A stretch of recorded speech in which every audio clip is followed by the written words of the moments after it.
ಎಲ್ರಿಗೂ ನಮಸ್ಕಾರ. ತುಂಬಾ ಖುಷಿ ವಿಷಯ. ಇವತ್ತು ಒಂದು ತುಂಬಾ ಅದ್ಭುತವಾಗಿರೋದು ಸಿನಿಮಾ ರಿಲೀಸ್ ಆಗಿದೆ. ಜೋರಾಗಿ ಮಾತಾಡಬೇಕಾ? ಎಲ್ರಿಗೂ ನಮಸ್ಕಾರ. ಅದು ಸೈಲೆಂಟ್ ಇರೋಕ್ಕೆ ಹೇಳಿ ಸ್ವಲ್ಪ. ಎಲ್ರಿಗೂ ನಮಸ್ಕಾರ. ಇವತ್ತು ತುಂಬಾ ಒಂದು ಅದ್ಭುತವಾಗಿರೋದು ಸಿನಿಮಾ ನೋಡುವಂಥ ಒಂದು ಅವಕಾಶ ಸಿಕ್ಕಿದೆ ನಮಗೆ. ಗುರಿ ತುಂಬ ಖುಷಿಯಾಗುತ್ತೆ. ಯಾಕಂದರೆ ಯಾವತ್ತೂ ಒಂದು ಹೊಸ ಪ್ರಯತ್ನ ಮಾಡಿದಾಗ, ಒಂದು ಸಕ್ಸಸ್ ಸಿಕ್ಕಿದಾಗ, ಒಂದು ಹೊಸ ಪ್ರಯತ್ನಕ್ಕೆ ತುಂಬಾ ಹೆಮ್ಮೆ ವಿಷಯ. ನಮ್ಮ ಇಂಡಸ್ಟ್ರಿಯಲ್ಲಿ, ಕನ್ನಡ ಇಂಡಸ್ಟ್ರಿಯಲ್ಲಿ ಸ್ಪೆಷಲಾಗಿ ನಾವು ಯಾವತ್ತೂ ಒಂದು ಹೊಸ ರೀತಿಯಾದ ಸಿನಿಮಾಗಳನ್ನ ತುಂಬಾ ಪ್ರೋತ್ಸಾಹಿಸ್ತೀವಿ, ತುಂಬಾ ಅಡ್ಮೈರ್ ಮಾಡ್ತೀವಿ. ಅಟ್ಲೀಸ್ಟ್ ಒಂದು ಪ್ರಯತ್ನ ಏನಾದರೂ ಪಡ್ತೀವಿ ಅಂತ. ಅದೇ ಒಂದು ಪ್ರಯತ್ನ. ಸೆಲ್ವಮ್ ನನ್ನ ಜೊತೆ ನಾನು ವರ್ಕ್ ಮಾಡಿದ್ವಿ ಒಟ್ಟಿಗೆ ಸಿನಿಮಾದಲ್ಲಿ. ತಮಿಳ್ ಸಿನಿಮಾನೂ ವರ್ಕ್ ಮಾಡಿದ್ದೀವಿ, ಕನ್ನಡ ಸಿನಿಮಾನೂ ವರ್ಕ್ ಮಾಡಿದ್ದೀವಿ. So he always has this vision of doing something really different. And ಆ ಒಂದು ನಾನು ಯಾವತ್ತೂ ಹೇಳ್ತೀನಿ, ಸಕ್ಸಸ್ ಆಗಲಿ ಫೇಲಿಯರ್ ಆಗಲಿ ಅದು ಆಮೇಲೆ ಬರುತ್ತೆ. ನಾವು ಪ್ರಯತ್ನನೇ ಪಟ್ಟಿಲ್ಲ ಅಂದರೆ ನಾವು ಜೀವನದಲ್ಲಿ ಏನೂ ಮಾಡೋಕ್ಕಂತ ಸಾಧ್ಯನೇ ಇಲ್ಲ. So I am very proud of Selvam. And ತುಂಬ ಖುಷಿ ಆಗುತ್ತೆ. This film has been selected in 47 international film festivals. And ದಯವಿಟ್ಟು ಈ ಥರ ಒಂದು ಸಿನಿಮಾಗಳಿಗೆ ನಿಮ್ಮೆಲ್ಲ ಪ್ರೇಕ್ಷಕರದ್ದು ಪ್ರೋತ್ಸಾಹ ಇರಬೇಕು. And I am very happy. The technically of course such ಒಳ್ಳೆ ಸೀನಿಯರ್ ಆರ್ಟಿಸ್ಟ್ ಕೂಡ ಇದ್ದಾರೆ ಸಿನಿಮಾದಲ್ಲಿ. And I think the film talks about a very important issue. It talks about government schools, it talks about the system, it talks about so many adulterations happening in the society anta. So adella nodidre I think ಎಲ್ಲರೂ ಒಂದು ಸತಿ at least ಈ cinema ನೋಡಿ ಪ್ರೋತ್ಸಾಹಿಸಬೇಕು ಅಂತ ನಾನು ಕೇಳ್ಕೊತೀನಿ. And I am very proud of the team. And come these Young boys ಎಲ್ಲಿ ಕೂತ್ಕೋತೀಯ ಬಂದು ಯಾ ಹೊಸ ಆರ್ಟಿಸ್ಟ್ ನಮ್ಮ ಇಂಡಸ್ಟ್ರಿಯಲ್ಲಿ ಇಷ್ಟು ಚೆನ್ನಾಗಿ ಒಳ್ಳೆ ಪರ್ಫಾರ್ಮೆನ್ಸ್ ಮಾಡಿದ್ದಾರೆ. ತುಂಬ ಖುಷಿ ಆಗುತ್ತೆ. ಆ್ಯಂಡ್ ಇದೇ ರೀತಿಯಲ್ಲಿ ಈ ಥರ ಡಿಫ್ರೆಂಟ್ ಕಾನ್ಸೆಪ್ಟ್ ಆಗಿರೋಂಥ ಸಿನಿಮಾಗಳು ಬರ್ತಾ ಇರಬೇಕು ಅಂತ ನಿಮ್ಮೆಲ್ರಿಗೂ ಕೇಳ್ಕೊತೀನಿ. ಯಾಕಂದರೆ ಚಿಲ್ಡ್ರನ್ ಸಿನಿಮಾಗಳು ಎಷ್ಟು ಬಂದರೆ, ಒಂದು ಕಾನ್ಸೆಪ್ಟ್ ಇರೋವಂಥ ಚಿಕ್ಕ ಮಕ್ಕಳ ಸಿನಿಮಾಗಳು ಬಂದರೆ ತುಂಬಾ ಒಳ್ಳೆಯ ವಿಷಯ ಅಂತ. Thank you. ಸಿನಿಮಾ ನೋಡಿ See, whenever I watch a children's film and it's connected to a cause, andre ivaga you're talking about government schools, you're talking about the system, you're talking about adulterations, you're talking about the mafia that goes around organs. Tummane dod mafia ado. And the way it's been portrayed in the film is beautiful. ನಾನು ತುಂಬಾನೇ almost army schools, government schools ಥರನೇ ಇದ್ದಿದ್ದು. ಯಾಕಂದರೆ ನಮ್ಮಪ್ಪ ಆರ್ಮಿಯವರು ಇರೋದ್ರಿಂದ ತುಂಬಾ simple ಸ್ಕೂಲ್ಸಲ್ಲಿ ತುಂಬ ಜಾಗಗಳು ಬೆಳೆದಿದ್ವಿ ನಾವು. ಇವಾಗಂತೂ the status of government schools is very very much better than what it use to be before. I feel it's not about the system, it's about ನಾವು ಯಾವ ಲೆವೆಲಲ್ಲಿ ರೀಚ್ ಆಗ್ತೀವಿ ಅಂತ ಒಂದು ಸಂದರ್ಭ ಇದೆಯಲ್ಲ. And it's about education. ಇನ್ನೂ ಜಾಸ್ತಿ, ಇನ್ನೂ ಒಳ್ಳೆ ರೀತಿಯಲ್ಲಿ ಗೌರ್ಮೆಂಟ್ ಸ್ಕೂಲ್ಸ್ಗಳು ಬೆಳೆದ್ರೆ ನಮ್ಮ ಚಿಕ್ಕ ಚಿಕ್ಕ ಹಳ್ಳಿಗಳಲ್ಲಿ ಮಕ್ಕಳಿಗೆ ತುಂಬಾ ಬೆನಿಫಿಟ್ ಆಗುತ್ತೆ ಅಂತ ನನ್ನ ಅಭಿಪ್ರಾಯ. Thank you. ಚಲ ಇನ್ನೂ ಚೆನ್ನಾಗಿ ಮಾಡಬೇಕು, ಆಯಿತಾ?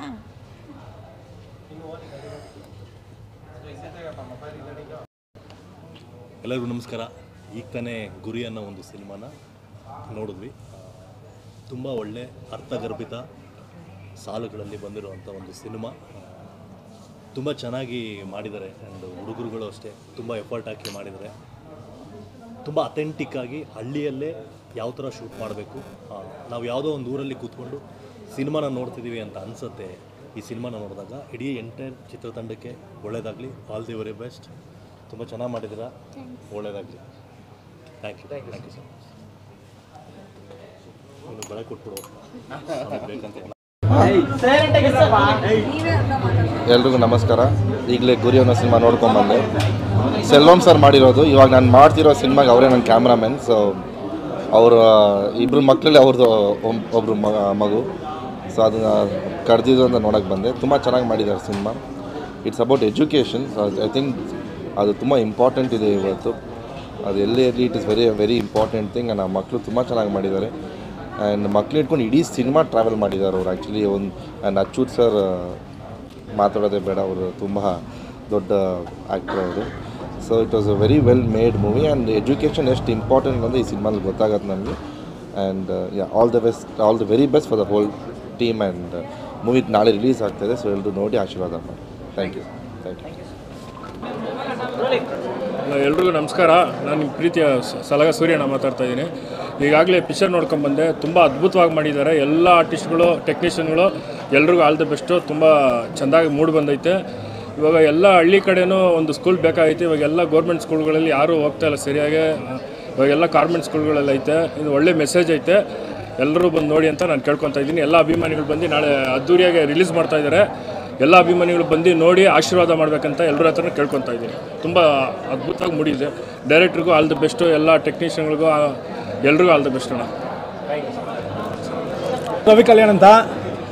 ಈ ಸಿನಿಮಾ ನೋಡಿದಾಗ ಏನು ಅನಿಸ್ತಂದರೆ, ನಾನೊಬ್ಬ ಸರ್ಕಾರಿ ಶಾಲೆಯಲ್ಲಿ ಓದಿ ಇವತ್ತು ಈ ಲೆವೆಲ್ ಬಂದಿದ್ದೀನಿ. ಯಾಕಂದರೆ ನಾನದು ನೋಡಿದಾಗ ನನ್ನದು ಫ್ಲ್ಯಾಶ್ ಬ್ಯಾಕ್ ಎಲ್ಲ ನೆನಪಾಯಿತು. But it's really good. ನಾನು ತುಂಬ ಜಾಗದಲ್ಲಿ ಓಡಾಡಿದ್ದೀನಿ. ಉಡುಪಿ, ಮಂಗಳೂರು ಆ ಕಡೆಲ್ಲ ಶಾಲೆಗಳು ಮುಚ್ಚಿದೆ. ಆ್ಯಕ್ಚುಲಿ ನಿಜ.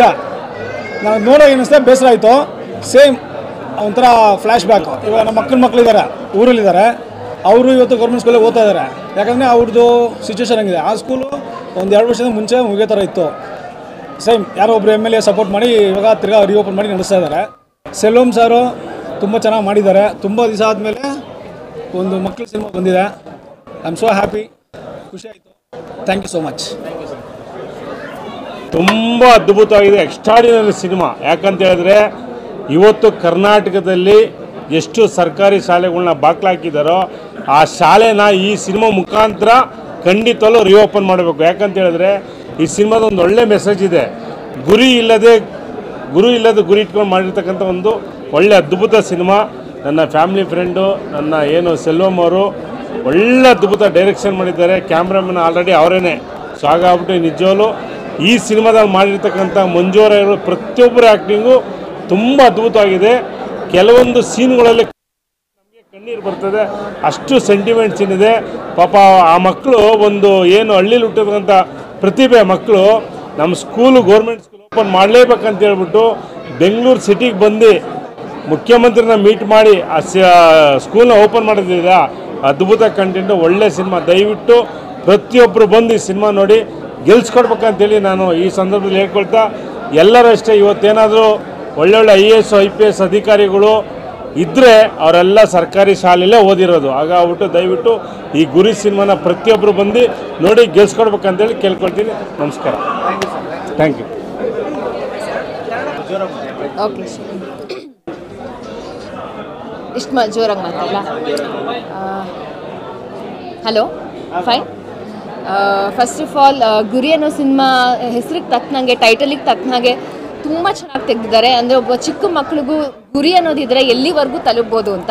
And more over media and social media power ಏನು ಅಂತ ಈ ಸಿನಿಮಾದಲ್ಲಿ ತುಂಬ ಚೆನ್ನಾಗಿ ತೋರಿಸಿದ್ದಾರೆ. And over all it is a complete mixture of comedy ಆಗಿರ್ಬೋದು, ಅಥವಾ ಬೆಂಗಳೂರಲ್ಲಿ ಹೊಸದಾಗಿ ಬಂದರೆ ಇಲ್ಲಿ ಏನೂ ಒಂದು ಬೇಸ್ ಇಲ್ಲದೆ ಇರೋರಿಗೆ ಎಷ್ಟು ಕಷ್ಟ ಬೆಳೆಯೋದಕ್ಕೆ ಅಂತಲೂ ತೋರಿಸಿದ್ದಾರೆ. ಆ್ಯಂಡ್ ಪರ್ಸ್ನಲಿ ನನಗೆ ಈ ಸಿನಿಮಾ ತುಂಬ ಇಷ್ಟ ಆಯಿತು, ತುಂಬ ಕನೆಕ್ಟ್ ಆಯಿತು. ಸರ್ಕಾರಿ ಶಾಲೆಗಳನ್ನ ನಡೆಸೋದಕ್ಕೆ ಈಗಿನ ಕಾಲದಲ್ಲಿ ಎಷ್ಟು ಕಷ್ಟ ಇದೆ ಅನ್ನೋದನ್ನು ತೋರಿಸಿದ್ದಾರೆ. ಸೊ ಕಷ್ಟನೂ ತೋರಿಸಿದ್ದಾರೆ, ಇದ್ದರೆ ಎಲ್ಲಿವರೆಗೂ ಹೋಗಿ ಏನೆಲ್ಲ ಅಚೀವ್ ಮಾಡ್ಬೋದು ಅನ್ನೋದನ್ನು ತೋರಿಸಿದ್ದಾರೆ. ಆ್ಯಂಡ್ ನನ್ನ ಕಡೆಯಿಂದ ಇಡೀ ಟೀಮ್ಗೆ all the very best wish ಮಾಡೋದಕ್ಕೆ ನಂಗೆ ತುಂಬ ಖುಷಿ ಪಡ್ತೀನಿ. ಆ್ಯಂಡ್ ನಿಮ್ಮ ಮೀಡಿಯಾ ಸಹಾಯದಿಂದ ಅವ್ರಿಗೆ ತುಂಬ ಒಳ್ಳೆಯದಾಗಲಿ ಅಂತಲೂ ಆಶಿಸ್ತೀನಿ. Thank you so much. Hi, ನಮಸ್ಕಾರ. ನಾನಿವತ್ತು ನೋಡ್ದಂಗೆ ಗುರಿ ಮೂವಿಗೆ ಬಂದಿದ್ದೆ. ಸೊ ಈ ಮೂವಿ ಬಂದ್ಬಿಟ್ಟು ತುಂಬ I guess education oriented movie ಆಗಿದೆ. ಆ್ಯಂಡ್ ಮಕ್ಕಳಿಗೆ ಹಾಗೆ ಪೇರೆಂಟ್ಸ್ಗೇನು ಒಂದು ಒಳ್ಳೆ ಮಾರಲ್ ಇದೆ ಈ ಮೂವಿನಲ್ಲಿ. ಸೊ ಆ್ಯಂಡ್ ಇಡೀ ತಂಡಕ್ಕೆ ಆಲ್ ದ ಬೆಸ್ಟ್. ಆ್ಯಂಡ್ ಚಿಕ್ಕ ಮಕ್ಕಳಂತೂ ತುಂಬ ಚೆನ್ನಾಗಿ ಆ್ಯಕ್ಟ್ ಮಾಡಿದ್ದಾರೆ. ಹಾಗೆ ನಮ್ಮ ಮಂಜು ಅವರು ಅಷ್ಟೇ ತುಂಬ ಚೆನ್ನಾಗಿ ಆ್ಯಕ್ಟ್ ಮಾಡಿದ್ದಾರೆ. ಆ್ಯಂಡ್ ಎಲ್ಲರಿಗೂ ಆಲ್ ದ ಬೆಸ್ಟ್, ಇಡೀ ತಂಡಕ್ಕೆ ಆಲ್ ದ ಬೆಸ್ಟ್. ಮೂವಿ ಚೆನ್ನಾಗಿ ಓಡಲಿ ಆ್ಯಂಡ್ ಸೂಪರ್ ಹಿಟ್ ಆಗಲಿ ಅಂತ ಕೇಳ್ಕೊತೀನಿ. Thank you so much. ಇರಲಿಲ್ಲ, ಅದರಲ್ಲಿ ಸ್ವಲ್ಪ ಕ್ಯಾರೆಕ್ಟರ್ ನಂದು ಶಾರ್ಟ್ ಬೇಡಿತ್ತು, ಬಟ್ ಕ್ಲೈಮ್ಯಾಕ್ಸಲ್ಲಿ ಇಷ್ಟು ದೊಡ್ಡದೆ. ಸೊ ನಂದು 2 ಪೋರ್ಷನ್ ಬರ್ತಾ ಇದೆ ಸಿನಿಮಾದಲ್ಲಿ. ಸಿನಿಮಾ ಚೆನ್ನಾಗಿದೆ. ಸೆಲ್ವಂ ಅವರು ನನ್ನ ಸಿನಿಮಾಗೆ ಆ್ಯಸ್ ಎ ಡೈರೆಕ್ಟರ್, ಅವ್ರು ಕ್ಯಾಮ್ರಾಮನ್ ಆಗಿ ವರ್ಕ್ ಮಾಡಿದ್ರು. ಸೊ ಅವ್ರು ಆ್ಯಸ್ ಎ ಡೈರೆಕ್ಷನಲ್ಲಿ ನಾನು ಆ್ಯಕ್ಟ್ ಮಾಡಿದ್ದೀನಿ. ಎಡ್ಯುಕೇಷನ್ ಬಗ್ಗೆ ಒಳ್ಳೆ ತೋರಿಸಿದ್ದಾರೆ ಮಾಹಿತಿ. So cinema I think so award ಖಂಡಿತ ಬರುತ್ತೆ. ಜನ ನೋಡಬೇಕು, ಪ್ರೋತ್ಸಾಹಿಸಬೇಕು ಅಂತ ಕೇಳ್ತೀನಿ. Thank you so much. ನಮಸ್ಕಾರ ಎಲ್ರಿಗೂ ಸಾಕಿರಚಿರ ನಮಸ್ಕಾರ ಎಲ್ರಿಗೂ. ಅಂದರೆ ಫಸ್ಟ್ ಟೈಮು ನಾನು ಗುರಿ ಸಿನಿಮಾ ನೋಡಿದ್ದು. ಅಂದರೆ ಡಬ್ಬಿಂಗಲ್ಲಿ ನಮ್ಮ ಪೋರ್ಷನ್ಸ್ ಏನಿರುತ್ತೋ ಅದು ನೋಡಿದೆ. ಥ್ರೂಔಟ್ ಸಿನಿಮಾ ನೋಡಿದವಾಗ ಒಂದಷ್ಟು ಕಡೆ ನನಗೆ ಫೀಲ್ ಆಯಿತು. ಯಾಕಂದರೆ ಒಂದು ಹಳ್ಳಿ ಕಡೆಯಿಂದ ಒಂದು ಹಳ್ಳಿ ಜೀವನ, ಅಂದರೆ ನಾನು ಹಳ್ಳಿ ಹುಡುಗನಾಗಿ ಬೆಳೆದು ಬಂದಿರೋದ್ರಿಂದ ಅಲ್ಲಿನ ಸರ್ಕಾರಿ ಶಾಲೆಗಳ ಪರಿಸ್ಥಿತಿ ಅದ್ರ ಬಗ್ಗೆ ಮಾಡಿರ್ತಕ್ಕಂಥ ಸಿನಿಮಾ ಇದು. ಅದಾಗಿ ಒಂದಷ್ಟು ಹಳ್ಳಿಗಳ ಕಡೆ ಕುಡಿತಕ್ಕೆ ಒಳಗಾಗಿ ಒಂದಷ್ಟು ಫ್ಯಾಮಿಲಿಗಳನ್ನ ಕಳ್ಕೊಂಡಿರೋದು, ಅದಕ್ಕೋಸ್ಕರ ಒಂದಷ್ಟು ಅಂದರೆ ಆ ಮಕ್ಕಳ ಭವಿಷ್ಯದು ಎಷ್ಟು ಹಾಳಾಗುತ್ತೆ ಏನು, ಕುಡಿಯೋದ್ರ ಚಟ ಇರೋರು ಫ್ಯಾಮಿಲಿನಲ್ಲಿ ಆ ಮಕ್ಕಳ ಭವಿಷ್ಯ ಎಷ್ಟು ಮಟ್ಟಿಗೆ ಹಾಳಾಗುತ್ತೆ ಏನು ಅನ್ನೋದ್ರ ಬಗ್ಗೆ, ಆಮೇಲೆ ಒಂದಷ್ಟು ಸಮಾಜದ ಕಳೆಕಳಿ ಬಗ್ಗೆ ಸಿನಿಮಾ ಮಾಡಿರ್ತಕ್ಕಂಥದ್ದು ತುಂಬಾ ಚೆನ್ನಾಗಿ ಮಾಡಿದ್ದಾರೆ ಸೆಲ್ವಂ ಅವರು. ನಾಳೆ ಅಂದರೆ ಸೆಪ್ಟೆಂಬರ್ 12ನೇ ತಾರೀಕು ರಿಲೀಸ್ ಆಗ್ತಿದೆ. ದಯವಿಟ್ಟು ಬನ್ನಿ, ಈ ಸಿನಿಮಾ ನಿಮ್ಮೆಲ್ಲರಿಗೂ ಇಷ್ಟ ಆಗುತ್ತೆ. ನಿಮ್ಮೆಲ್ಲರ ಪ್ರೀತಿ ವಿಶ್ವಾಸ ಆಶೀರ್ವಾದ ಎಲ್ಲರ ಮೇಲೂ ಇರಲಿ, ಇಡೀ ತಂಡದ ಮೇಲೆ ಇರಲಿ ಅಂತ ಕೇಳ್ಕೊತೀನಿ. Thank you so much.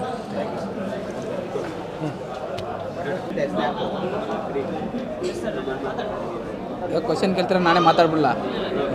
ಇಲ್ಲ, ಎಲ್ಲರಿಗೂ ನಮಸ್ಕಾರ. ಸೊ ಗುರಿ ಪಿಕ್ಚರು ನಾಳೆ 12ನೇ ತಾರೀಕು ರಿಲೀಸ್ ಆಗ್ತಿದೆ. ಒಂದು ಕಂಟೆಂಟ್ನ ನಂಬಿಕೊಂಡು ಒಂದು ಕಂಟೆಂಟ್ ಬೇಸ್ ಮೇಲೆ ಒಂದು ಸೋಷಿಯಲ್ ಒಂದು ಅವೇರ್ನೆಸ್ ಅಂತ ಒಂದು ಮ್ಯಾಟ್ರ್ ಇಟ್ಕೊಂಡು ಇಬ್ಬರು ಮಕ್ಕಳನ್ನ ಇಟ್ಕೊಂಡು ಒಂದು ಸಿನಿಮಾ ಮಾಡಿದ್ದೀವಿ. ಇದರಲ್ಲಿ ಹಲವಾರು ದೊಡ್ಡ ದೊಡ್ಡ ಕಲಾವಿದರೆಲ್ಲ ಮಾಡಿದ್ದಾರೆ. ಸಿನಿಮಾ ತುಂಬ ಚೆನ್ನಾಗಿ ಮೂಡಿ ಬಂದಿದೆ. ಈಗಲೇ ಪ್ರಿವ್ಯೂ ಶೋ ಮಾಡ್ತಿದ್ದೀವಿ. ನೋಡಿದವರೆಲ್ಲ ಒಳ್ಳೆ ಪಾಸಿಟಿವ್ ಹೇಳ್ತಿದ್ದಾರೆ. ನೀವು ಜನ ನೋಡಿಬಿಟ್ಟು ನಮಗೆ ಸಪೋರ್ಟ್ ಮಾಡಿ ಅಂತ ಕೇಳ್ಕೊತಾ ಇದ್ದೀನಿ. ಥ್ಯಾಂಕ್ ಯು, ಧನ್ಯವಾದಗಳು.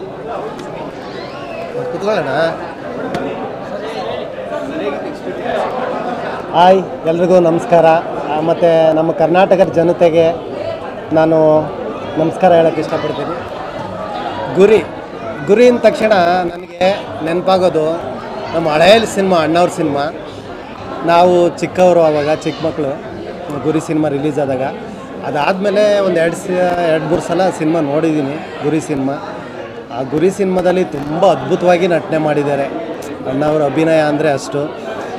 ಅದೇ ಟೈಟ್ಲ್ ಇಟ್ಕೊಂಡು ಈಗ ಗುರಿ ಸಿನಿಮಾ ಅಂತ ಒಂದು ಸಿನಿಮಾ ಮಾಡಿದ್ದೀವಿ. ಸಿನಿಮಾ ಅಂತೂ ತುಂಬ ಚೆನ್ನಾಗಿದೆ. ಗುರಿ ಅಂದ ತಕ್ಷಣ ಗುರಿ ಅಂದರೆ ಏನು? ಪ್ರತಿಯೊಬ್ಬರ ಮನುಷ್ಯನ ಜೀವನದಲ್ಲಿ ಒಂದು ಗುರಿ ಇಟ್ಕೊಂಡೇ ಇರ್ತೀರ. ಈಗ ನಾನು ಒಂದು ಗೌರ್ಮೆಂಟ್ ಸ್ಕೂಲಲ್ಲೇ ಓದಿರೋದು. ನಾನೇನು ಜಾಸ್ತಿ ಓದಿಲ್ಲ. ಆಮೇಲೆ ಸಿನಿಮಾ ಇಂಡಸ್ಟ್ರಿಗೆ ಬಂದೆ. ಏನೋ ಒಂದು ಗುರಿ ಇಟ್ಕೊಂಡು ಏನೋ ಒಂದು ಅಚೀವ್ ಮಾಡೋಣ ಅಂತ ಬಂದ್ವಿ. ಇಲ್ಲಿ ನಿಮಗೆ ಗೊತ್ತಲ್ಲ, ಸಿನಿಮಾ ಇಂಡಸ್ಟ್ರಿ ಆಗು ಹೋಗು ಕಷ್ಟ ಇದು ಎಲ್ಲ ಅನುಭವಿಸ್ಕೊಂಡು ಬಂದ್ವಿ. ಈ ಸಿನಿಮಾನೂ ಅದೇ ಥರ ನಾವು ಹೆಂಗೆ ನಡ್ಕೊಂಬರ್ತೀವಿ ಅದೇ ಥರ ದಾರಿಲಿದೆ. ಗೌರ್ಮೆಂಟ್ ಸ್ಕೂಲು ಅಂದ ತಕ್ಷಣ ಇವತ್ತಿನ ಜನ್ರೇಷನ್ನು ಗೌರ್ಮೆಂಟ್ ಸ್ಕೂಲ್ಗೆ ಯಾವ ಮಕ್ಕಳೂ ಕಳಿಸ್ತಾ ಇಲ್ಲ. ಯಾಕೆ ಅಂದರೆ ಗೌರ್ಮೆಂಟ್ ಸ್ಕೂಲಲ್ಲಿ ಶಾಲೆಯಲ್ಲಿ ಓದಿದರೆ ಏನೋ ಒಂಥರ, ಆದರೆ ಎಲ್ರಿಗೂ ಬೇಕಾಗಿರೋದು ಗೌರ್ಮೆಂಟ್ ಕೆಲಸ. ಬಟ್ ಗೌರ್ಮೆಂಟ್ ಸ್ಕೂಲ್ ಬೇಡ. ಈ ಥರ ನಮ್ಮ ಜನ್ರೇಷನ್ನೇ ಹಂಗೆ ಆಗೋಗ್ಬಿಟ್ಟಿದೆ. ಎಲ್ಲರೂ ಕಾನ್ವೆಂಟು, ಇಂಗ್ಲೀಷ್ ಮೀಡಿಯಮ್ ಓದಬೇಕು ನನ್ನ ಮಗ ನನ್ನ ಮಗಳು ಅಂತ ಎಲ್ಲರೂ ಇಷ್ಟಪಡ್ತಾರೆ. ಬಟ್ ಮದುವೆ ಮಾಡಬೇಕಾದ್ರೆ ಗಂಡು ಏನು ಮಾಡ್ತಾ ಇದ್ದಾನೆ? ಗೌರ್ಮೆಂಟ್ ಕೆಲಸದಲ್ಲಿದ್ದಾನ? ಇಲ್ಲ, ಪ್ರೈವೇಟಲ್ಲಿ ಏನೋ ಒಂದು ಕೆಲಸ ಮಾಡ್ಕೊಂಡಿದ್ದಾನೆ ಅಂತ ಅಂದರೆ ಎಣ್ಣೆ ಕೊಡಲ್ಲ. ಹೌದು ತಾನೆ? ಗೌರ್ಮೆಂಟ್ ಜಾಬ್ ಇದ್ದರೆ ಗೌರ್ಮೆಂಟ್ ಕೆಲಸ ತೆಗಿತಾ ಇದ್ದಾನೆ, ಸಾಯೋವರೆಗೂ ತಿನ್ಬೋದು, ಪೆನ್ಷನ್ ದುಡ್ಡು ಬರುತ್ತೆ. ಈ ಥರ ಎಲ್ಲ ಮೈಂಡ್ಸೆಟ್ ಹಂಗೆ ಆಗ್ಬಿಟ್ಟಿದೆ. ಅದಕ್ಕೋಸ್ಕರ ನಾನು ಕೇಳ್ಕೊಳ್ಳೋದಿಷ್ಟೇ ನಮ್ಮ ಕರ್ನಾಟಕದ ಜನತೆಗೆ, ಗೌರ್ಮೆಂಟ್ ಸ್ಕೂಲು ಇವತ್ತು ಎಷ್ಟೋ ಕಡೆ ಗೌರ್ಮೆಂಟ್ ಸ್ಕೂಲ್ ಮುಚ್ಚಿದ್ದಾರೆ. ಯಾಕೆ ಆಗ್ತಾ ಇಲ್ಲ? ಎಷ್ಟಾದರೂ ಖರ್ಚಾಗಲಿ, ಕಾನ್ವೆಂಟಿಗೆ ಸೇರಿಸ್ತೀನಿ, ಕಾನ್ವೆಂಟಿಗೆ ಓದಿಸ್ತೀನಿ ಅಂತವ ದುಡ್ಡು ಖರ್ಚಾದರೂ ಪರವಾಗಿಲ್ಲ. ಆದರೆ ಗೌರ್ಮೆಂಟ್ ಶಾಲೆಯಲ್ಲಿ ಇವತ್ತು ಕೂಡ ಒಳ್ಳೆ ಸ್ಪೆಸಿಲಿಟಿ ಇದೆ. ಇವತ್ತು ಕೂಡ ಗೌರ್ಮೆಂಟು ಶಾಲೆಯಲ್ಲಿ ಊಟ ಕೊಡ್ತಾರೆ. ಊಟ, ಹಾಲು, ಮೊಟ್ಟೆ ಎಲ್ಲ ಸ್ಪೆಸಿಲಿಟಿ, ಮತ್ತು ಅವ್ರಿಗೆ ಬೇಕಾದ ಸ್ಪೆಸಿಲಿಟಿ, ಬುಕ್ಕುಗಳು ಮತ್ತು ಸ್ಕೂಲು ಡ್ರೆಸ್, ಯೂನಿಫಾರ್ಮ್ ಎಲ್ಲ ಕೊಡ್ತಾರೆ. ಅದೆಲ್ಲ ಅನುಕೂಲತೆ ಇದ್ದರೂ ಕೂಡ ಕಾನ್ವೆಂಟಿಗೆ ಕಳಿಸ್ತೀನಿ, ಕಾನ್ವೆಂಟಿಗೆ ಓದಿಸ್ತೀನಿ ಅಂತಾರೆ. ಅದಲ್ಲ, ದಯವಿಟ್ಟು ಇವತ್ತಿಂದ ಒಂದು ಸ್ವಲ್ಪ ಚೇಂಜ್ ಮಾಡ್ಕೊಳ್ಳಿ. ಗೌರ್ಮೆಂಟ್ ಶಾಲೆಗೆ ಮಕ್ಕಳನ್ನ ಕಳಿಸಿ. ಗೌರ್ಮೆಂಟ್ ಶಾಲೆಗಳು, ನೀವು ಗೌರ್ಮೆಂಟ್ ಕೆಲಸ ಹೆಂಗೆ ಬೇಕು ಅಂತ ಅಂತೀರೋ ಅದೇ ಥರ ಗೌರ್ಮೆಂಟ್ ಶಾಲೆಗಳು ಓದಬೇಕು ಮಕ್ಕಳು ಉದ್ಧಾರ. ಈ ಸಿನಿಮಾಗೆ ಸಂಗೀತ ನಿರ್ದೇಶಕ ಮತ್ತು 5.1 ಥಿಯೇಟರ್ ಮಿಕ್ಸ್ ನಾನೇ ಮಾಡಿದ್ದೀನಿ. ಎಂಟೈರ್ ಸೌಂಡ್ ಡಿಪಾರ್ಟ್ಮೆಂಟ್ ಇನ್ಚಾರ್ಜ್ ವಹಿಸ್ಕೊಂಡಿದ್ದೀನಿ. ಗುರಿ ಒಂದು ಚಾಲೆಂಜಿಂಗ್ ಮೂವಿ. ಇಲ್ಲಿ it's not a pure commercial ಅಂತಲೂ ಅಲ್ಲದೆ ಈ ಕಡೆ ತುಂಬ ಆರ್ಟಿಸ್ಟಿಕ್ ಆಗೂ ಇಲ್ಲದೆ ಇಟ್ಸ್ ಅ ಬ್ರಿಡ್ಜ್ ಮೂವಿ ಆಗಿರೋದು. ಒಂದು ಚಾಲೆಂಜ್ ಎನಿ ಮ್ಯೂಸಿಷಿಯನ್ಸ್ಗಾಗಲಿ, ಎನಿ ಮ್ಯೂಸಿಕ್ ಡೈರೆಕ್ಟರ್ಸ್ ಆಗಲಿ, ಎನಿ ಟೆಕ್ನಿಷಿಯನ್ಸ್ಗೆ ಒಂದು ಚಾಲೆಂಜಿಂಗ್ ಜಾಬು. ಎರಡನ್ನೂ ಬ್ಯಾಲೆನ್ಸ್ ಮಾಡ್ಕೊಂಡು ಹೋಗಬೇಕು. ಸೊ ಅದರಿಂದ ನಾವು ಈ ಸಿನಿಮಾಗೆ ನಮ್ಮ ಪ್ರೊಡ್ಯೂಸರ್ಸು, ಡೈರೆಕ್ಟರ್ಸ್ ಎಲ್ಲರೂ ಸಪೋರ್ಟ್ ಮಾಡೋದ್ರಿಂದ ಹೆಚ್ಚು ಅಕೋಸ್ಟಿಕ್ಸ್ ಇನ್ಸ್ಟ್ರುಮೆಂಟ್ಸ್ ಬಳಸಿ ಸಂಗೀತ ಮಾಡೋ ಅವಕಾಶ ಸಿಕ್ತು. ಚಿತ್ರ ಚೆನ್ನಾಗಿ ಬಂದಿದೆ ಅಂತ ಎಲ್ಲರೂ ಒಪಿನಿಯನ್ ಹೇಳ್ತಾಯಿದ್ರು. ಗುರಿ ಇಲ್ಲದೆ ಯಾರು ಜೀವನನೇ ಇಲ್ಲ. ಸೊ ಒಳ್ಳೆ ಮೆಸೇಜ್ ಹೇಳಿದ್ದಾರೆ. ಮತ್ತು ಗೌರ್ಮೆಂಟ್ ಸ್ಕೂಲ್ ಬಗ್ಗೆ ಒಂದು ಒಳ್ಳೆ ಮೆಸೇಜ್ ಹೇಳಿದ್ದಾರೆ. ಅಫ್ಕೋರ್ಸ್ ಹೌದು, ಕರೆಕ್ಟು. ಗೌರ್ಮೆಂಟ್ ಸ್ಕೂಲ್ಗಳು, ಮುಚ್ಚೋಗಿರೋ ಸ್ಕೂಲ್ಗಳು ಮತ್ತೆ ಬಂದಾಗ ಮಾತ್ರ ಮುಂದಿನ ಜನ್ರೇಷನ್ ಎಜುಕೇಷನ್ ಸಿಸ್ಟಮ್ ಚೆನ್ನಾಗಿರುತ್ತೆ ಅಂತ ನನ್ನ ಅನಿಸಿಕೆ. ಈ ಚಿತ್ರ ಚೆನ್ನಾಗಿ ಓಡಲಿ ಅಂತ ನೀವೆಲ್ಲರೂ ಆರೈಸಿ. ನಾರಾಯಣ ಅಂತ. ಈ ಗುರಿ ಅನ್ನೋ ಪಿಕ್ಚರು ಭಾಳ ಚೆನ್ನಾಗಿದೆ. ಇದು ಮಕ್ಕಳ ಫಿಲಮ್ಮು. ಇದು ನಮ್ಮ ರಾಜ್ಯನೇ ನೋಡೋ ಅಂಥ ಪಿಕ್ಚರ್. ಇದು ನಮ್ಮ ರಾಜ್ಯದಲ್ಲಿರೋಂಥ ಬಡವರಾಗಲಿ, ಸಾಹುಕಾರಾಗಲಿ, ರಾಜಕಾರಣದವರಾಗಲಿ, ಮಿನಿಸ್ಟ್ರಾಗಲಿ, MLA ಆಗಲಿ, ಯಾರೇ ಆಗಿರ್ಬೋದು, ಎಲ್ಲರೂ ನೋಡೋ ಅಂಥ ಸಿನಿಮಾ ಇದು. ಇದನ್ನು ಮುಂದಿನ ದಿನದಲ್ಲಿ ಇದೇ ಥರ ಎಲ್ಲ ಮಕ್ಕಳಿಗೂ ಈ ಪಿಕ್ಚರ್ ನೋಡಿಬಿಟ್ರೆ ಅರ್ಥ ಆಗ್ಬಿಡ್ತೈತೆ. ಇಡೀ ರಾಜಕಾರಣದವ್ರಿಗೆ ಅರ್ಥ ಆಗ್ಬಿಡ್ತೈತೆ. ಖಂಡಿತ ಈ ಗೌರ್ಮೆಂಟ್ ಶಾಲೆ ಅನ್ನೋದು ಯಾವ ಥರ ಇರಬೇಕು ಅನ್ನೋದು, ಯಾವ ಥರ ತೆಗಿಬೇಕು, ಮಕ್ಕಳನ್ನ ಹೆಂಗೆ ಓದಿಸ್ಬೇಕು, ಒಂದು ಹಳ್ಳಿಗೆ ಒಂದು ಸ್ಕೂಲ್ ಇರಬೇಕು ಅನ್ನೋದು ಇದನ್ನು ನೋಡಿ ಕಲಿಬೇಕು ಅಂತೇಳಿ ಅನ್ನಿಸ್ತೈತೆ. ನಾಳೆ ಮೂವಿ ರಿಲೀಸ್ ಇದೆ. ಎಲ್ಲರೂ ಬಂದು ಥಿಯೇಟರ್ಸಲ್ಲಿ ನೋಡಿ ಎನ್ಕರೇಜ್ ಮಾಡಿ.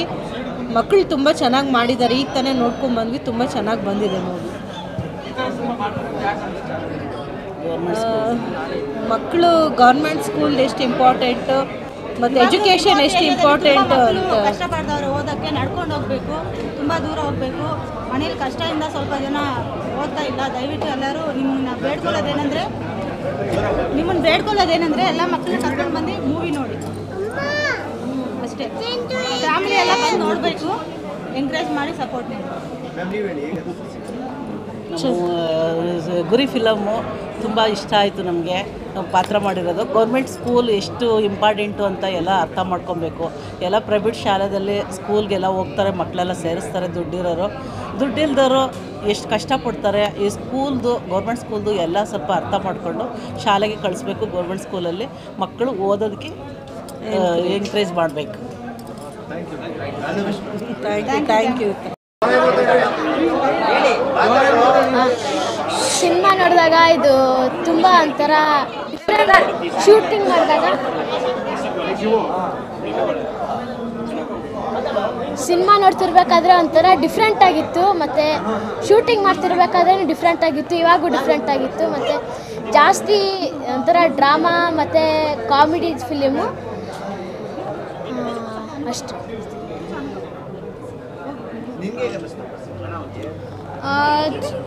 ನಂಗಂದರೆ ಫಿಲಮು ಇನ್ಸ್ಪೈರ್ ಆಗಿತ್ತು.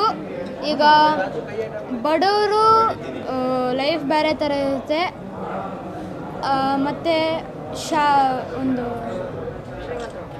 ಶ್ರೀಮಂತರು ಲೈಫ್ ಬೇರೆ ಥರ ಇರುತ್ತೆ. ಈಗ ಬಡವರು ಗೌರ್ಮೆಂಟ್ ಸ್ಕೂಲಲ್ಲಿ ಓದ್ತಾರೆ, ಮತ್ತು ಶ್ರೀಮಂತರೆಲ್ಲ ಪ್ರೈವೇಟ್ ಸ್ಕೂಲಲ್ಲಿ ಓದ್ತಾರೆ. ಪ್ರೈವೇಟು ಮತ್ತು ಗೌರ್ಮೆಂಟ್ಗೆ ಒಂದೇ ಡಿಫ್ರೆನ್ಸು. ಗೌರ್ಮೆಂಟ್ ಸ್ಕೂಲಲ್ಲಿ ಎಲ್ಲ ಫ್ರೀಯಾಗಿ ಕೊಡ್ತಾರೆ, ಅದೇ ಪ್ರೈವೇಟ್ ಸ್ಕೂಲಲ್ಲಿ ಮಾತ್ರ ಕಾಸು ಬೇಕಂತಲೇ ಕಿತ್ಕೊತಾರೆ. ಮತ್ತು ಎಲ್ಲರೂ ಗೌರ್ಮೆಂಟ್ ಸ್ಕೂಲಲ್ಲಿ ಸೇರೋದೇ ಬೆಟ್ರು. ಪ್ರೈವೇಟ್ ಸ್ಕೂಲಲ್ಲಿ ಜಾಸ್ತಿ ಕಷ್ಟಪಡಬೇಕಿತ್ತು.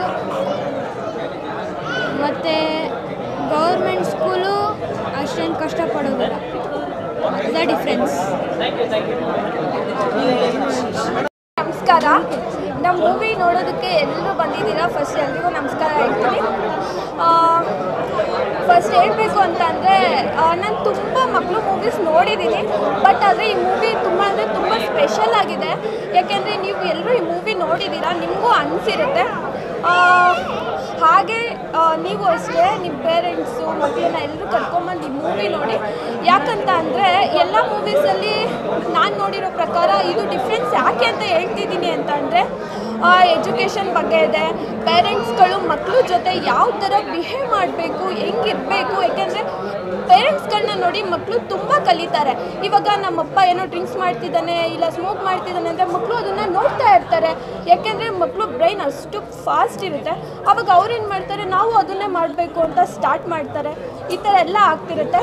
ಇವಾಗ ತಂದೆ ಆದವರು ತಾಯಿನೇ ಆಗಲಿ ಮಕ್ಕಳು ಮುಂದೆ ಯಾವತ್ತೂ ಹೊಡೆಯೋದು ಬಡಿಯೋದು ಈ ಥರ ಎಲ್ಲ ಮಾಡಲೇಬಾರ್ದು. ಯಾಕೆಂದರೆ ಅವ್ರು ಅದನ್ನು ನೋಡ್ತಾರೆ, ಅದು ಅವ್ರ ಮೈಂಡಿಗೆ ಹೋಗ್ತಾ ಇರುತ್ತೆ. ಹಾಗೆಯೇ ಸ್ಕೂಲಲ್ಲಿ ಟೀಚರ್ಸ್ಗಳು, ಯಾಕೆಂದರೆ ಸ್ಕೂಲ್ ಅಂತ ಅಂದರೆ ತುಂಬ ಕನೆಕ್ಟ್ ಆಗುತ್ತೆ. ಅದೊಂಥರ ಫೀಲೇ ಬೇರೆ ಥರ. ಎಲ್ಲರೂ ಚಿಕ್ಕವರಿದ್ದಾಗ ಸ್ಕೂಲ್ಗೆ ಹೋಗ್ತಾನೆ ಇರ್ತೀವಿ. ಅದು ಹೇಳೋಕ್ಕಾಗಲ್ಲ ಸ್ಕೂಲ್ ಫೀಲ್ ಯಾವ ಥರ ಇರುತ್ತೆ ಅಂತ. ಎಜುಕೇಷನ್ ಅಂತ ಬಂದರೆ ನಮ್ಮ ಗೌರ್ಮೆಂಟ್ ಸ್ಕೂಲು ಯಾವುದಕ್ಕೂ ಕಡಿಮೆನೇ ಇಲ್ಲ. ಯಾಕೆಂದರೆ ನಾನು ಗೌರ್ಮೆಂಟ್ ಸ್ಕೂಲಲ್ಲೇ ಓದಿರೋಳು. ಅಷ್ಟೇ ಅಲ್ಲದೆ ನಾನು ಒಂದು ವಿಷಯ ಹೇಳಬೇಕು ಅಂದರೆ ನನ್ನ ಪೇರೆಂಟ್ಸ್ ನನ್ನನ್ನು 4th ಸ್ಟ್ಯಾಂಡರ್ಡ್ಗೆ ಪ್ರೈವೇಟ್ ಸ್ಕೂಲಿಗೆ ಸೇರಿಸಿದ್ರು. ನಾನು ಹಠ ಮಾಡಿಕೊಂಡು ಇಲ್ಲ ನಾನು ಗೌರ್ಮೆಂಟ್ ಸ್ಕೂಲಲ್ಲೇ ಓದ್ತೀನಿ ಅಂತ ಇದೇ ವರ್ಡ್ ಹೇಳಿ ಚಿಕ್ಕವಳಿಂದನೂ ಗೌರ್ಮೆಂಟ್ ಸ್ಕೂಲಲ್ಲೇ ಓದ್ಕೊಂಡು ಬಂದೆ. ಆ್ಯಂಡ್ ಇನ್ನೊಂದು ನಾನು ಆಫ್ಟರ್ ನಾನು PU ಆಗಿದ ತಕ್ಷಣ, ಯಾಕೆಂದರೆ ನಾನು ಹೇಳ್ತಾ ಇದ್ದೀನಿ ನನಗೆ ಸಿಕ್ಕಿದ್ದು ಮೆಡಿಕಲಲ್ಲಿ ಫ್ರೀ ಸೀಟ್ ಸಿಕ್ಕಿತ್ತು ಮೆಡಿಕಲ್ಲು. ಆ್ಯಂಡ್ ಅದು ನಾನು ಗೌರ್ಮೆಂಟ್ ಸ್ಕೂಲಲ್ಲಿ ಓದಿ ನಾನು ಫ್ರೀ ಸೀಟ್ ತೊಗೊಂಡೆ. ಆ್ಯಂಡ್ ಯಾಕೆ ಇದನ್ನು ಹೇಳ್ತಾ ಇದ್ದೀನಿ ಅಂದರೆ ಗೌರ್ಮೆಂಟ್ ಸ್ಕೂಲಲ್ಲಿ ಓದೋರು ಪ್ರೈವೇಟ್ ಸ್ಕೂಲಲ್ಲಿ ಓದೋ ಮಕ್ಕಳಿಗಿಂತ ಯಾವುದ್ರಲ್ಲೂ ಕಡಿಮೆ ಇಲ್ಲ ಅನ್ನೋದಕ್ಕೆ ನಾನು ಇದೊಂದು ಎಕ್ಸಾಂಪಲ್ ಕೊಡ್ತಾ ಇದ್ದೀನಿ ಅಷ್ಟೇ. ಎಲ್ಲ ಪೇರೆಂಟ್ಸು ಅಷ್ಟೇ ಮಕ್ಕಳಿಗೆ ಎಜುಕೇಷನ್ ಕೊಡಿಸಿ. ಯಾಕೆಂದರೆ ಇವಾಗ ತಾಯಿ ಆದವಳು ಮಕ್ಕಳಿಗೆ ಸಂಸ್ಕಾರ ಕಲಿಸ್ಬೇಕು, ತಂದೆ ಆದವನು ಶಿಸ್ತನ್ನು ಕಲಿಸ್ತಾನೆ. ಅದೇ ಒಬ್ಬ ಟೀಚರ್ ಗುರುಗಳು ಎಲ್ಲನೂ ಕಲಿಸ್ತಾರೆ. ವಿದ್ಯೆ ಹೆಂಗೆ ನಡ್ಕೋಬೇಕು ಎಲ್ಲನೂ ಕಲಿಸ್ತಾ ಇರ್ತಾರೆ. ದಯವಿಟ್ಟು ಎಲ್ಲರೂ ಈ ಮೂವಿನ ನೋಡಿ ಇಷ್ಟೊತ್ತು ನಾನು ಮಾತಾಡಿದ್ದನ್ನು ಕೇಳಿಸ್ಕೊಂಡಿದ್ದಕ್ಕೆ ಎಲ್ರಿಗೂ ಥ್ಯಾಂಕ್ ಯು ಅಂತ ಹೇಳ್ತಾ